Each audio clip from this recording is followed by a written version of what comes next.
Here's Williams, has to make a man miss. He does so. Got a lot of room down the sideline.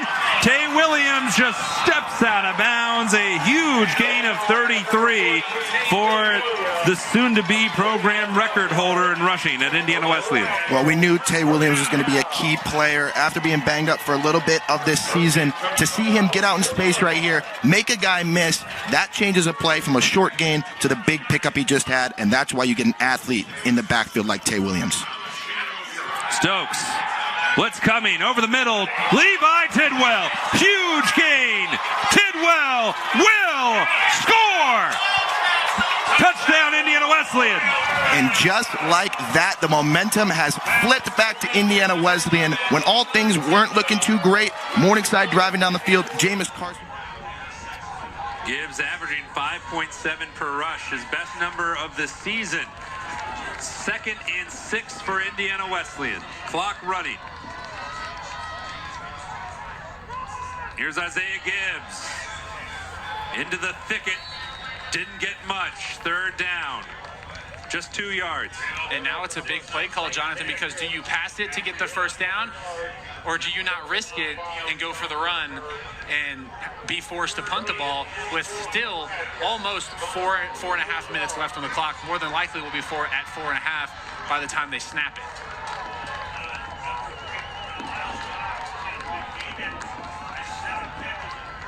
From the gun. 3rd down and 4. It's Tidwell in motion. It's Gibbs! Isaiah Gibbs! Touchdown! Wildcats! 59 yards! We're on here. Brown back at quarterback. The dangerous Zach Norton is the number 0 in motion with their excellent tight end, Jack Seifert. Play him in an H-back spot, number 33 in white. Brown will run and goes down. Luke Bays got him up top. And Amen Hicks, maybe underappreciated honorable mention all-conference, had him down low. Yeah, Luke Bay is going to be a guy who's probably going to get over that century mark tackles-wise today. He's been all over the field this year. Been a great player for IWU this season. 2nd and 8.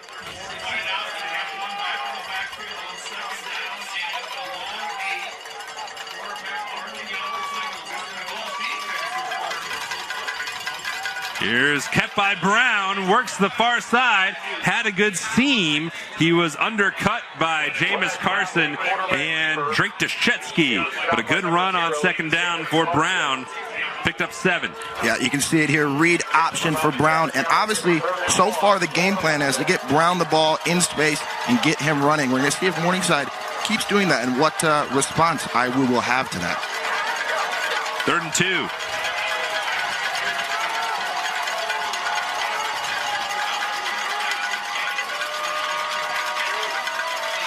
Brown loves to run, and he does so here, and he has a 1st down, stretching out to the 25-yard line. And even knowing that when Lennox Brown is in, they're going to be likely running, still very tough to stop. Well, and that quarterback run, it's really difficult because you can see here you get that running back as another blocker when you have your quarterback running. So just one more person in the scheme to block for you, and they're relying on that QB run heavy so far. That's Seifert in motion, heavy on the right. Ryan Cole running hard, but gets stuffed right at the original line of scrimmage. Ryan Cole, he's the one we talked about in the opening. Runs so hard, he sometimes hurts others, sometimes hurts himself. And he plays through a lot of injuries. Just hard-nosed runner. They just say that he runs like it's the last run of his life every time he touches the football.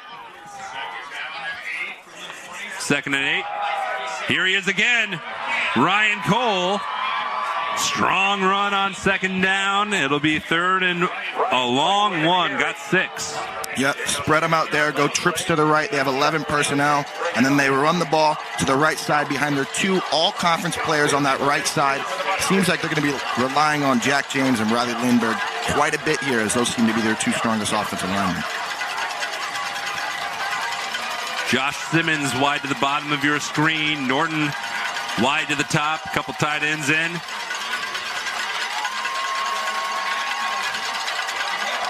Brown will keep. Brown has the seam. Brown drives through Jameis Carson across the 40, and the Mustangs are on the march.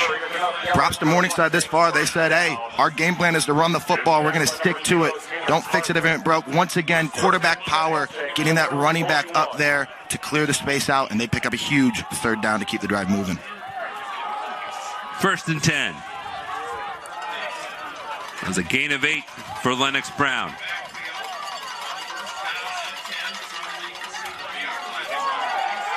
He'll throw. He faked the run. Pop pass. There's Norton downfield.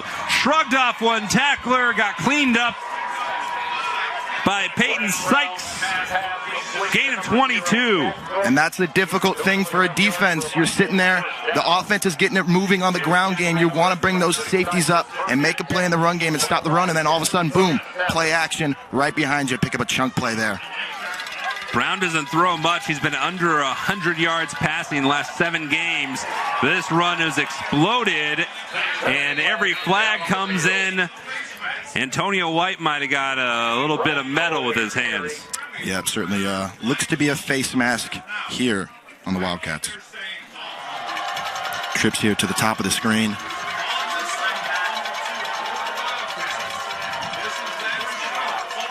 Stokes. Blitz picked up, floats it, has a man.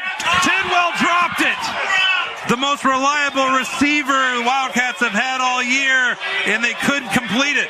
And Morningside has the ball to win it with 1:25 to go. Indiana Wesleyan goes into a max protect there. They keep the tight end in. They keep the running back in to protect. They run almost a mesh route there from one receiver.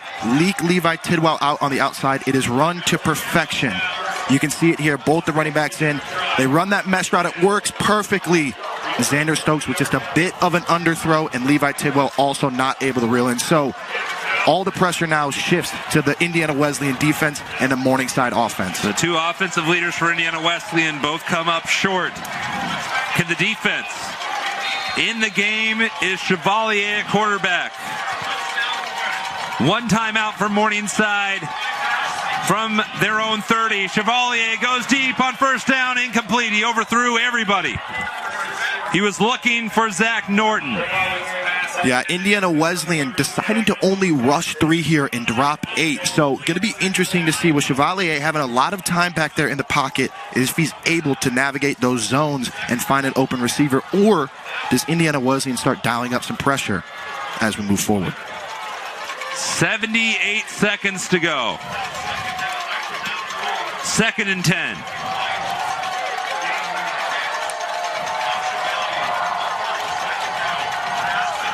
Chevalier over the middle. Seifert has it across the 45-yard line. A good gainer for the Mustangs. It'll be a new set of downs. The clock stops as the chains move, and it will restart when they're set. Indiana Wesleyan has 3 defensive tackles, and one of them, Robbie Hunter, standing up on the outside. They're dropping 8, as I said, so a bit of an odd package here from the Wildcats. 1st and 10, minute to go. Check down. Cole is brought down by Arevalo before he could get out of bounds. He didn't get a first down either. The clock running. Morningside hanging on to that timeout. 50 seconds left. Great job tackling to keep him inbounds and keep that clock running. Huge by the defense to be able to do that in a 2-minute situation. Just a gain of 3. 40 seconds to go. Chevalier throws it. It's a first down to the main receiver, Simmons, for the day for Morningside. And the clock will stop again as the chains move. 35 seconds to go. Indiana Wesleyan staying in this, only rushing 3 men and dropping 8, but it doesn't seem to be working. Chevalier able to find the holes in the zones, but they're sticking in the package. So let's see if they're able to make a stand here, if Morningside can keep dotting them up. 25 seconds left. Chevalier stands in and misses Shellen, who astutely did not catch it. Precisely. Almost better in that situation when you're catching the football at the line of scrimmage, and if you get tackled in bounds, that clock's obviously going to roll. Almost better to just let the ball hit the ground there, move to 2nd down. So a 20.9 seconds left. The middle of the field is open to Morningside. They have a timeout. They also have a freshman kicker who could be relied on to hit a game-tying one here. Obviously, 3-point game, so field goal range in play as well here, but only 20 seconds left. It would be a redemption story for Wilkie. He's 1 for his last 4. And a timeout taken. Situations. 2nd down and 10. Morningside still has a timeout. Chevalier steps up, looks for a room, throws it away. 14 and 2/10 seconds remain. 3rd and 10. A lot of clock burned on that play. 6 seconds, trying to step up in the pocket, unable to find anybody, and ends up having to throw it away. So you start thinking 14 seconds, 3 plays probably to try to get into field goal range. It's got to be your thought process, but you got to get a first down first. Only 2 plays to pick up the first down.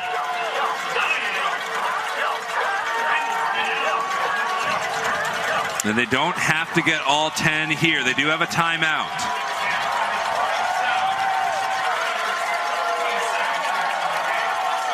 Chevalier in trouble, throws in. It's caught by Norton. Look to probably a timeout here from Morningside. Yeah, he was inbounds, but the clock stops as the chains move, and Steve Ryan just burned his last timeout. So 7 and 2/10 seconds left. What a huge play. Zach Norton, who has been everything for Morningside, comes up big. And that 3-man pressure did get in Chevalier's face there, but he's able to feel the contact and throw a dime in the only place where Norton can catch it for a huge pickup there. Very difficult throw, difficult catch, and now we're in a very tricky situation here, starting to get in that field goal range, and only 7 seconds left. He threw it over Arevalo and shy of Keenan Hicks and right into the breadbasket of Zach Norton. Now, if you're Morningside, if this doesn't go into the end zone, you're toast. Exactly. You would think, unless it's incomplete. Yes, exactly. So probably one shot play here towards the end zone and you bring the field goal unit out would be the thought process here if I'm calling the plays. See if you can have an athlete go up and make a play, because 7 seconds, you're only getting one play out of that and then the field goal. Maybe they elect, well, they don't have any timeouts too. I was going to say, if you have a timeout, you can maybe run the ball, get an extra few yards, set up that field goal, but timeouts being valuable here for Morningside, don't have any left, so going to have to be some sort of play to stop the clock. If they kick, it would match the career long for Wilkie, and it is Wilkie coming out. So there's no throw to the end zone. It will be Bryson Wilkie, the freshman. His longest of the season was 40 yards. He's 50% on the season, and it all rests on his right leg. Indiana Wesleyan does have 2 timeouts. Rhodey will burn 1. Right here, Indiana Wesleyan does have another timeout. It'd be interesting to see if Rhodey uses it, if they don't try to call a little earlier so Morningside can't get another practice kick in. Yeah, it'll be a big decision here from Rhodey. He is standing directly next to the referee. We'll see if he elects to use that last timeout or if we see the kick here. Bryson Wilkie from 40 yards. It was tipped and no good. Indiana Wesleyan wins. Great, and it just comes down to the little things. And here's the littlest, just a couple digits. Couldn't see who got the hand up there. Might have been Matthew Shager, number 44, I believe. Got a hand up. Low trajectory on the kick as well. I believe Matthew Shager here on the left side. Number 44 in gray. It was the index finger of Matthew Shager. They say football's a game of inches, and that proves it right there. Just the tips of his finger able to knock off the